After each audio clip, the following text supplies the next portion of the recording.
To have your name mentioned in the Bible is certainly a wonderful tribute to the individual.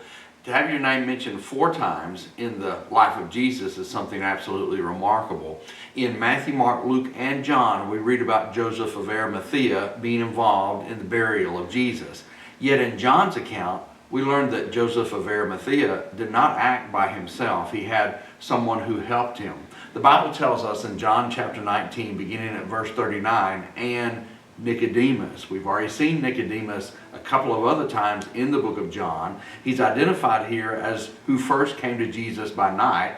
That's not a criticism, that's simply an identification, going back to John 3. We also see him in John 7, sort of semi-defending Jesus, or at least questioning the questioning of Jesus. The Bible tells us, though, here in John 19, that he came bringing a mixture of myrrh and aloes, about 100 pounds. And then they, Joseph and Nicodemus, took the body of Jesus and bound it in strips of linen with the spices, as the custom of the Jews is to bury. You see, they did not embalm bodies, and since he would be buried in an above-ground tomb, the body would be wrapped in these linen strips, and all of these spices, a very pungent mixture, would be incorporated in the folds of each one of those linen strips. And then the body would be placed in that tomb, and the smell of those spices would help kind of offset the smell of a decomposing body. The Bible tells us it was not servants who did this, but Joseph and Nicodemus.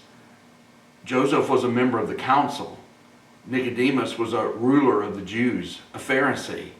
And these men took it upon themselves to be sure that the body of Jesus was properly prepared and buried with dignity.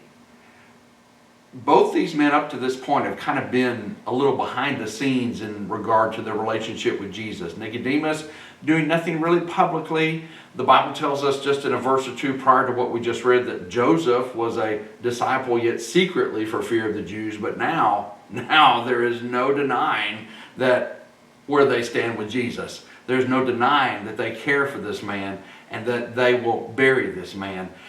And that's very, very evident in the fact that when you consider that both of these devout Jews, with the Passover imminent, touched a dead body, therefore defiling themselves, completely making it impossible for them to observe the Passover, and yet, in a very unique way, they observed the Passover in a way no one else ever would.